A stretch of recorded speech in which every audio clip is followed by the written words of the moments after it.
저희들은 지난 1, 2월 여호수아서 말씀을 함께 묵상하였습니다. 큐티로 그 말씀 가운데서 이루시는 그 하나님을 묵상하였는데요. 오늘 저희들이 읽은 시편 말씀을 읽으면서 다시금 그 여호수아의 말씀을 생각나게 하는 그런 표현들이 많이 볼 수 있음을 저희들이 알 수 있습니다. 오늘 말씀은 딱 1절만 봐도 저희들이 알 수 있는 것과 같이 출애굽한 그 이후에 이들을 나타내고 있습니다. 그리고 출애굽을 하는 그 가운데서 나타나셨던 그 하나님을, 또한 그 가나안 땅을 정복하는 그 가운데서 나타난 그 하나님을 시인은 찬양하고 있습니다. 사실은 이 시편은 출애굽을 기억하면서 가졌던 유월절, 그리고 그 유월절 식사 전에 불렀던 찬양이라고 신학자들은 이야기를 합니다. 그리고 이 시편 말씀을 통해서 우리가 볼 수 있는 것은 그 당시 가장 강했던 나라였던 애굽, 그리고 그 애굽에서 나올 수 있었던 이유를 그 시인은 노래를 하면서 결국은 그 이유는 하나님이었다라고 우리에게, 또한 그 찬양을 부르고 있는 그 자녀들에게 전하고 있는 것입니다. 저희들 다시 한번 1절과 2절 말씀 함께 읽도록 하겠습니다. 1절, 2절 말씀입니다. 이스라엘이 애굽에서 나오며 야곱의 집안이 언어가 다른 민족에게서 나올 때에 유다는 여호와의 성소가 되고 이스라엘은 그의 영토가 되었도다. 이스라엘이 이제 출애굽을 할 그때에, 나올 때에 유다는 여호와의 성소가 되고 이스라엘은 그의 영토가 되었다라고 시인은 찬양을 하고 있습니다. 여기서 말하는 여호와의 성소는 여호와께서 머무시는 그 처소를 이야기하고 있습니다. 여호와의 집을 이야기하는 것입니다. 하나님께서는 하나님의 임재를 나타내는 법궤라는 게 있었고요. 그 법궤가 바로 그 하나님이 머무실 수 있는 그 성막 안에 있었는데, 결국은 이 성막이 유다 가운데 있지 않았습니까? 결국은 그것을 나타내는 것을 보여주고 있으며, 이스라엘은 그의 영토가 되었다라는 것은, 영토라는 것은 다스림이 있는 그 지경을 이야기하고 있는 것입니다. 그렇기 때문에 이것은 좀 더 표현을 하자면, 이스라엘은 그의 영토가 되었다는 말은 이스라엘은 그의 다스림이 되었다, 그의 소유가 되었다라고 저희들은 표현할 수 있습니다. 그렇기에 이제 이스라엘 백성들이 출애굽을 하는 그 가운데서 그 이유를 2절 말씀에서 볼 수 있는데, 그 이유는 하나님이 그들 가운데 머무시기 때문에, 그들은 하나님의 소유가 되었기 때문에, 하나님의 다스림이 되었기 때문에 이스라엘 백성들은 출애굽을 할 수 있었다라고 1절과 2절에서 이야기하고 있습니다. 그리고 3절과 4절에서는 그러면 역사적으로 어떠한 일이 일어났는지를 좀 더 시적인 표현으로서 우리에게 가르쳐주고 있는데요. 3절과 4절 말씀 함께 읽도록 하겠습니다. 바다가 보고 도망하며 요단은 물러갔으니 산들은 순년들 같이 뛰놀며 작은 산들은 어린 양들 같이 뛰었도다. 바다가 보고 도망하였다라는 그 사건은 어떠한 사건입니까?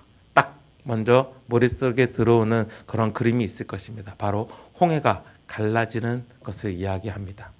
그리고 요단강이 멈췄던 그 사건, 요단이 물러갔다라고 이야기를 하면서 요단강이 멈췄던 그 사건, 언제 이야기를 합니까? 이스라엘 백성들이 제사장들이 법궤를 어깨에 메고 요단강에 발을 내밀었을 때 요단강이 멈췄던 그 사건.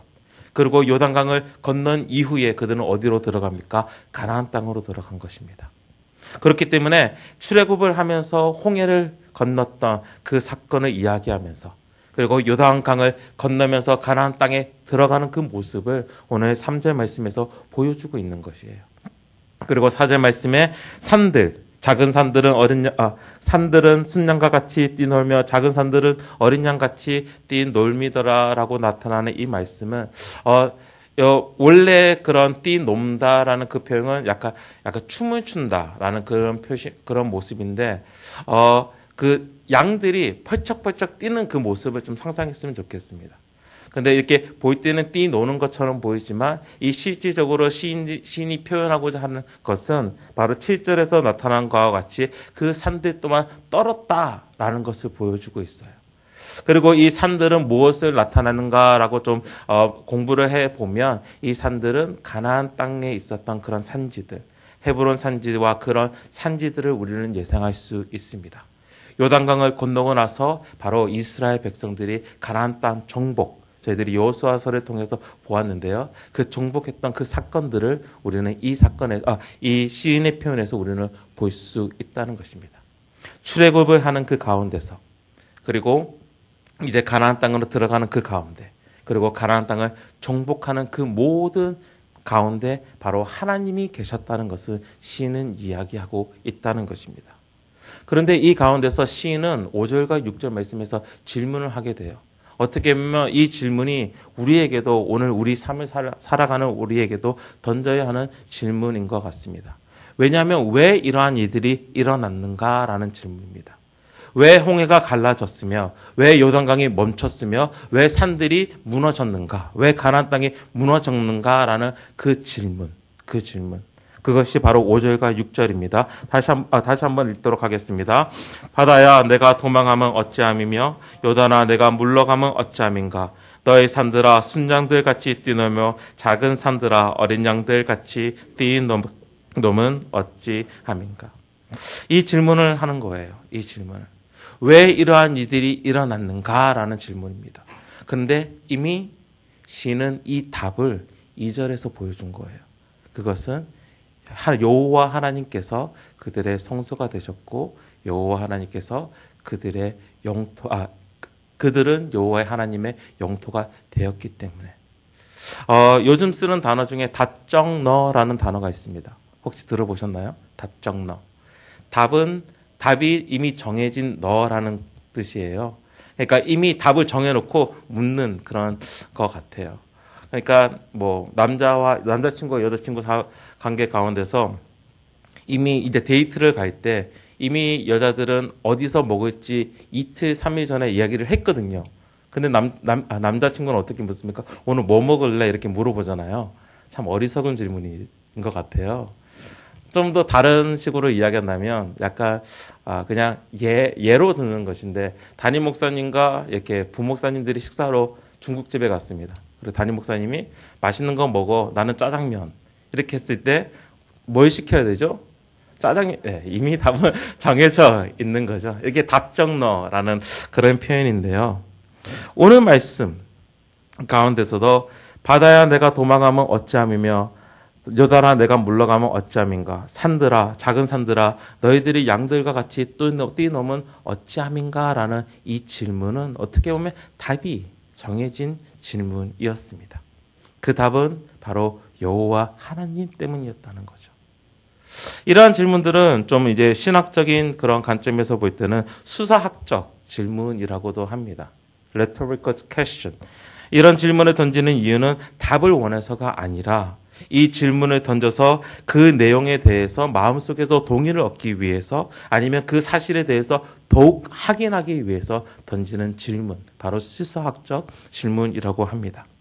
그렇기 때문에 이 시인은 오늘 질문을 통해서 정말 그것은 몰라서 던지는 질문이 아니라 그가 더욱 확인하고 싶은 것, 그리고 이 시인을 읽는 자들에게, 또한 이 시편을 노래하는 자들에게 더욱 동의를 얻고 싶은 것이 있는데, 그것이 무엇이냐면 우리를 구원하신 이는 하나님이시다라는 것을 확인하고 우리에게 말하고 싶어서, 더욱 강력하게 말하고 싶어서 이 질문을 던지는 것입니다.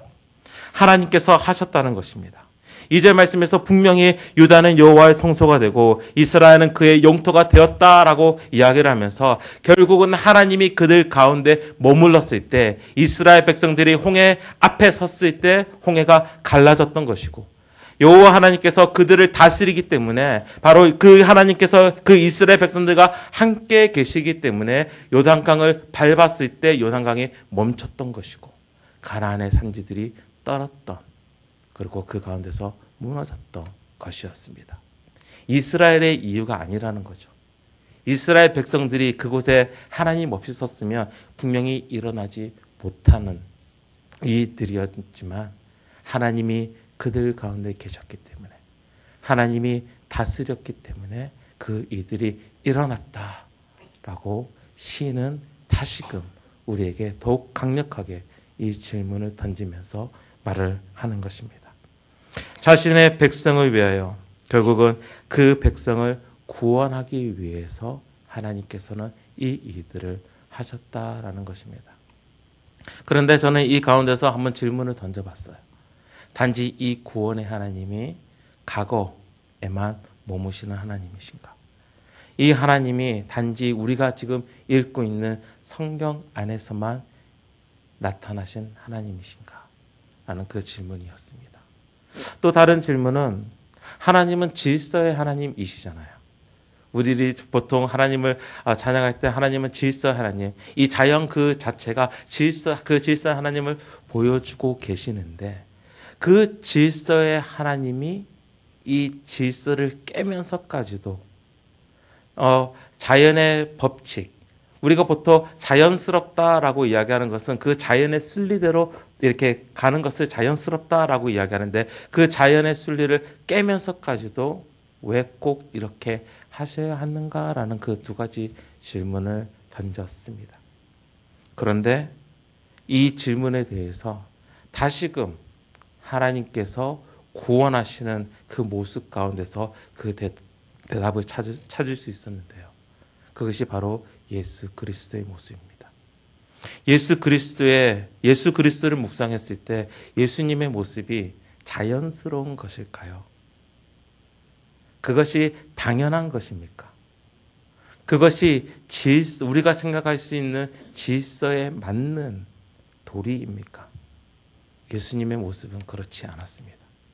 자연스러운 것을 완전히 깨고 이 땅에 오신 그분.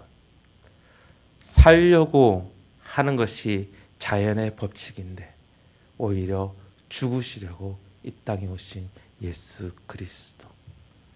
그 자연스러움을 깨시고 오신 그 예수 그리스도를 보면서 하나님은 자기의 백성을 그토록 사랑하시기에 또한 구원하시기 위해서 이러한 자연스러운 그 질서까지 깨면서까지도 우리를 사랑하는 그 하나님을 볼 수 있었고요. 그리고 이 예수 그리스도의 구원의 이야기는 단지 성경 안에만 머무르는 것이 아니라 단지 과거에 2000년 전에 일어난 일이 아니라 오늘도 지금도 우리 가운데서 구원을 이루시는 하나님의 역사하심이기 때문에 단지 성경 안에만 머무시는 하나님이 아니라 오늘도 나에게 구원을 맛보게 하시는 그 하나님이신 것을 볼 수 있다는 것입니다. 결국은 이 시편의 말씀도 구원의 하나님을 찬양하면서 다시금 예수 그리스도를 우리에게 보여주고 있는 것이에요. 그리고 오늘 우리가 살아갈 때에 결국은 무엇을 보아야 하는가? 저는 이런 질문을 매일 매순간 던졌으면 좋겠습니다. 이 오늘 시편에서 나타났던 그 질문들 어떻게 보면 이미 답이 정해진 그 질문이기도 하지만 이 질문을 오늘 나에게도 던졌으면 좋겠어요. 왜 나는 오늘 이 땅 이곳에서 살고 있는가? 왜 오늘 이러한 일들이 나에게 일어나고 있는가? 이미 정해져 있는 답이기 때문에 우리가 답을 모른다라고도 이야기할 수 있을 것 같아요. 그런데 하나님이 계시기에 우리는 바로 이곳에 있는 것이고 하나님이 계시기 때문에 우리가 오늘 나에게 일어나는 일들이 일어나는 것입니다. 그리고 그것을 통해서 하나님은 무엇을 원하시냐면 어떠한 우리의 잘됨을 원하시기도 하지만 그것보다 더 중요한 것은 바로 하나님의 구원하심을 오늘도 맛보게 하기 위해서 오늘 나의 삶 가운데서 오늘 내가 머무르는 그곳 가운데서 오늘 나에게 일어나는 그 일들 가운데서 때로는 그것이 갈등이 될 수 있고 아픔이 될 수 있고 때로는 내가 그것을 싫어하는 일이 될 수 있지만은 그것을 통해서 하나님은 다시금 나는 구원의 하나님이시다. 나는 너를 구원한 하나님이고 오늘 너에게 그 구원을 맛보게 하기 위해서 이러한 일들이 일어나고 있다는 것을 다시금 상기시키는 그러한 질문을 매일 매 순간 가지시기를 좀 부탁드립니다. 여러분 늘 질문하셔야 돼요. 늘 질문하셔야 됩니다. 이러한 일들이 일어날 때, 어떤 일들이 일어날 때에 단지 그것이 그냥 일어나는 거구나 그렇게 받아들이지 말고 이 질문을 던지면서 하나님을 보게 되고, 또한 이 질문을 던지면서 그 하나님 가운데서 나타나신 예수 그리스도를 만나는 그러한 일들이 매일 삶 가운데서 어떻게 보면 일어나야 할 것 같아요. 그러할 때에 어떻게 보면 우리는 그 하나님을 매일 찬양할 수 있고, 그 하나님을 매일 예배할 수 있고, 그 하나님께 매일 영광 돌리는 그러한 하나님의 백성, 하나님의 거룩한 자녀가 될 것임을 분명히 하나님께서는 말씀하고 계십니다. 그 가운데서 이 마지막 8절 말씀을 한번 같이 보기를 원해요. 마지막 8절 말씀 함께 읽도록 하겠습니다. 그가 반석을 쳐서 못물이 되게 하셔서 저절로 샘물이 되게 하셨도다. 이 말씀을 보면서 공급하시는 하나님을 보았습니다. 이 물을 이야기하고 결국은 이 출애굽을 하면서 있었던 그 사건을 이야기하는데, 오늘 나의 삶을 돌아봤을 때 결국은 그 구원하신 하나님께서는 그들의 삶의 필요를 채우셨다는 거예요. 채우셨다는 거예요. 그렇기 때문에 우리는 이 질문을 하면서 구원의 하나님을 만나지만 또한 우리는 그 삶을 살아가면서 매일 매 순간 우리의 필요를 공급하시는 하나님을 분명히 만나게 될 것입니다. 왜냐하면 그것은 하나님의 약속이기 때문입니다. 하나님께서는 구원하십니다. 구원하셨습니다. 그리고 구원하십니다. 또한 하나님께서는 공급하셨던 분이고, 또한 오늘 우리의 삶 가운데서도 공급하실 분이십니다. 그 하나님을 믿고 오늘 삶 가운데서도 그 구원의 하나님을 만나며 또 구원의 하나님을 만났을 때 찬양하며 나아가시는 주님의 거룩한 자녀 되시기를 주님의 이름으로 축원합니다. 함께 기도하시겠습니다. 하나님 아버지, 오늘 시편의 말씀을 보면서 다시금 내 자신에게도 이러한 질문을 던져봅니다. 시인이 던졌던 그 질문, 어떻게 보면 답이 이미 정해진 그 질문, 바로 하나님 때문에 정말 홍해가 갈라졌고 하나님 때문에 요단이 멈췄으며 그 산들이 떨었음을 이야기하면서 다시금 우리 삶 가운데서 일어나고 있는 그 일들이 바로 하나님 때문에, 하나님이 구원하시기 위하여 또한 하나님께서 공급하시기 위하여 우리에게 일어나는 일임을 다시 한번 보게 됩니다.